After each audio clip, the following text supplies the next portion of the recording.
Is this PEAKPULSE rangefinder any good? Can it help your game, or should you spend more money on an expensive rangefinder? So is the PEAKPULSE rangefinder any good? What features does it have? How does it perform on a course? And what did I think after using it for 2 years? Now before you watch this review, I need to say that I've actually used this rangefinder on a day-to-day basis for 2 years. I bought one with my own money and I'm not being paid to give it a good review or a bad review. I just get asked a lot about the rangefinder and why I bought it in the first place. I've tested a lot of rangefinders over the years through the FUNGOLF website, so I think I'm in a good place to give you my opinion. So let's talk about PEAKPULSE. They're not very well known. They sell mainly via Amazon and direct from their website. When you come across their brand, you might quickly scroll past, not realising what a bargain they offer in their laser rangefinders. But first of all though, let's be clear when comparing. This is a budget rangefinder. The price comes in around £70 or $85, so certainly an entry level versus other rangefinders on the market. However, it's a hidden gem. Keep watching to find out why.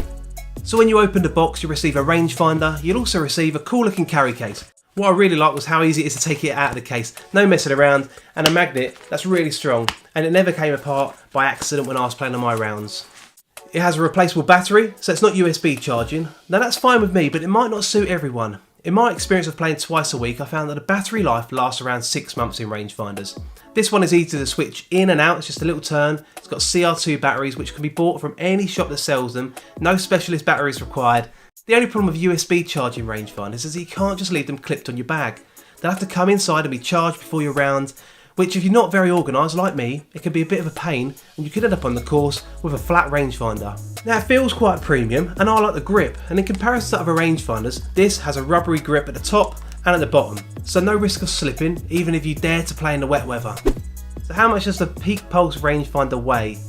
Well, who cares? Well actually the fact that it only weighs 91 grams is really important to know. If a rangefinder is too light, it might be hard to stabilise when you're aiming at your target and you might need to use 2 hands.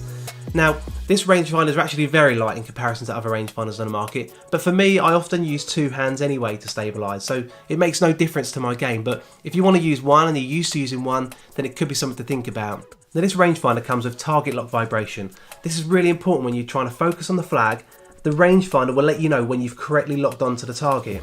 Also, by pressing the mode button on the top, you can actually switch between yards and metres. Don't do what I did though and complete a whole hole using the wrong measurements. That was not a good score.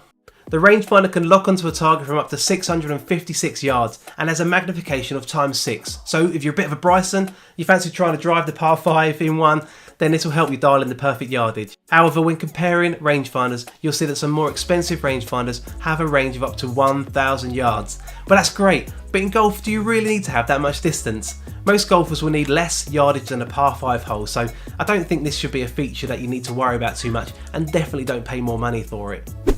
Now in all the reviews I watch, they get really hung up on the accuracy of rangefinders. Now it's important, but the PEAKPULSE rangefinder is accurate to ±1 yard. Now I use it to complement my GPS watch, and I use a ShotScope V3, which gives me front, middle and back. So I usually just use a rangefinder to confirm specific yardages and give me a bit more confidence when I'm selecting the correct club. I suppose if you're a single figure handicapper or better, you might need a rangefinder which you can really rely on. However, during my rounds, when I checked the yardages against my GPS watch, they seem pretty accurate, and at my level of golf, as a 10 handicapper, that's absolutely fine with me. The other point I see reviewers focusing a lot of time on is how long it takes a rangefinder to return the distance. But don't worry, with this review I won't need to get out my stopwatch, the measurements come back straight away. If you've watched any of my previous videos, you'll know one of the features I think you should always get on a rangefinder is adaptive slope technology. In simple language, this helps you correctly measure the distance to the target, even if it's high or low. So if you're aiming for a raised green, it will tell you how much extra yardage to add, and vice versa. Now this is actually illegal in competitions, and if you use it in your monthly medal, you can get disqualified if you use it. The PEAKPULSE rangefinder has a slope function which can be turned on and off. There's a button underneath the eyepiece, just here. Now there's no LED light to indicate whether it's on or off, but I guess as long as you tell your playing partners you're not using it, I don't see any problems. Unless they're like some of the members at my club. So this is a really good rangefinder, and as I said earlier, it's packed with features. I found it accurate, very quick to return a yardage, and the slope function is really useful. I've used this rangefinder for 2 years, replaced the battery once, and had no issues at all.